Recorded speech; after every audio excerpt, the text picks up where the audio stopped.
Okay, welcome to the video. We are over at specialized.com. So we're the Aussie website here. This is the all new Epic. Now, I've got a bit of experience here, my qualifications. Been a Specialized customer for 20, I'd say customer since 1994 when I bought a first pair of Specialized tires back in the day. And I had many bikes. I've had probably about 10 or 12 S-Works bikes over the years. Currently have the latest until today, S-Works Epic, which it's been an absolute nightmare. The shock design is just unproven. It's a total disaster. It's a shame that Specialized would release unproven product to their customers and in my opinion, use their customers as test guinea pigs for the real world, because the shocks have blown so much. And go on any forum, type in Specialized Epic shock blown, and it's not some conspiracy theory or some hater stalker like I have. It's legit problems. Which Specialized has been good with warranty. They'll keep sending you out your shocks and service it for you until the 2-year period, then you're on your own. But it doesn't fix the problem. You know, it just puts a band-aid on it, and then your shock's going to fail. You have to send it back. So you'll see a lot of these Epic bikes in really good condition because they don't get ridden. My Epic's in mint condition, but it's totally useless because the shock is still broken 2 years on, and because it's proprietary. You got no real solutions other than spend maybe €1,000 to get one of those yoke thingies, but to spend €1,000 or €700 to fix a bike that costs so much, for me, is pointless. Anyway, let's digress back into the topic. This is the all new Epic from today onwards, and let's have a look at here. It's been released on here we are, cyclingnews.com. So all these basically paid adverts, Specialized say this is the day we're going to release it, and these people just boom. And it's always praise, it's always praise. You go to the Cycling Tips, for the comment section, I left a couple there about the shock.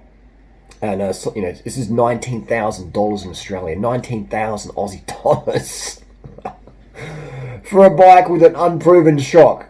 Would you pay 19 grand for a frame made in China that carries a shock that's proprietary, meaning if it fucks up, you're limited to their product, and a shock that's unproven for $19,000? I wouldn't. I think this colour's really nice, though. That's about it. Pink bike. We've got more stuff over here. But again, this is all just marketing hype. You're never going to get the truth from these people. Understandably, because this is professional reviews. My reviews aren't professional. My reviews are just honest, brutal fucking truth. And people, that's a cool colour. Interesting colour. If you're wanting truth, then you're here. If you want, Pink Bike, Cycling News, GCN or whatever, that's professional content. It's not going to give you the truth, though. They're going to give you professional. It's marketing content, okay? This is a really interesting paint job. Kudos to Specialized for just throwing it out there. That's really nice as well. So the paint looks really good. If anything, this bike's painted well. But for 19 grand, my Chinese frame's also painted as nice. So yeah, all these bikes come out of China. People say, no, it's from Taiwan. The frame's made in China. The frame is made in China, and it's shipped to Taiwan for assembly.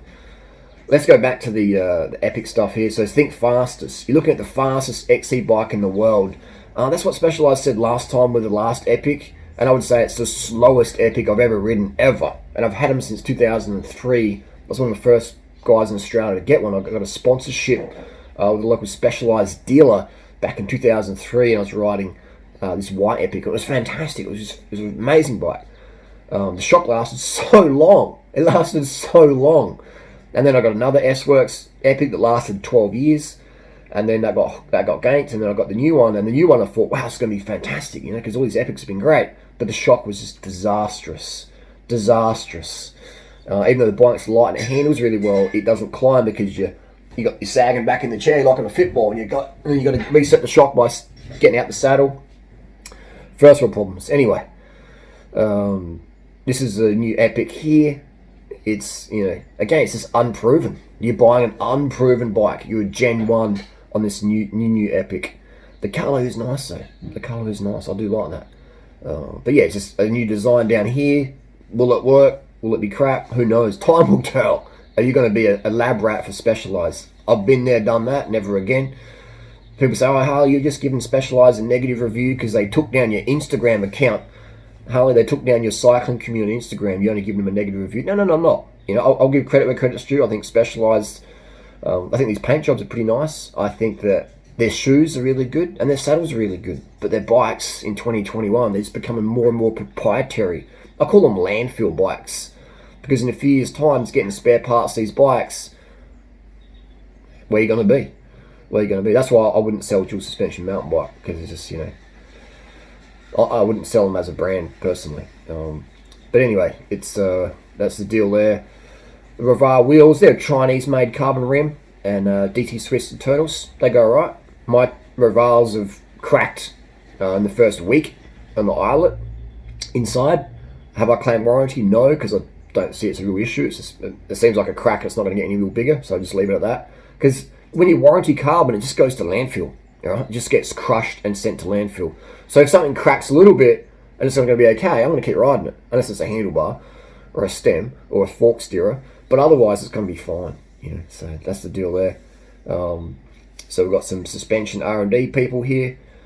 We've got Mick, I think. Okay, so here's the people responsible for that. That's pretty cool that they're sort of putting the buck onto the other people. We've got Chance Farrow, who's the R&D program manager. Now, I'm not sure if he was on sleeping pills when he did the last one. And we've got Mike McAndrews, suspension legend. I'm not sure if he, if he's on sleeping pills when he did the last shock. But the last epic shock was absolutely disastrous. And in my opinion, I would say the new one's going to be disastrous as well. Because it seems, in my opinion, in my experience, it doesn't seem like Specialized are putting effort into really testing their product in the real world. It's more like, what can we do that's sort of maybe a few grams lighter for marketing department to push, and what's proprietary and what's expensive and what's cheap to make in China, and that's what they're going with in my experience based on my epic.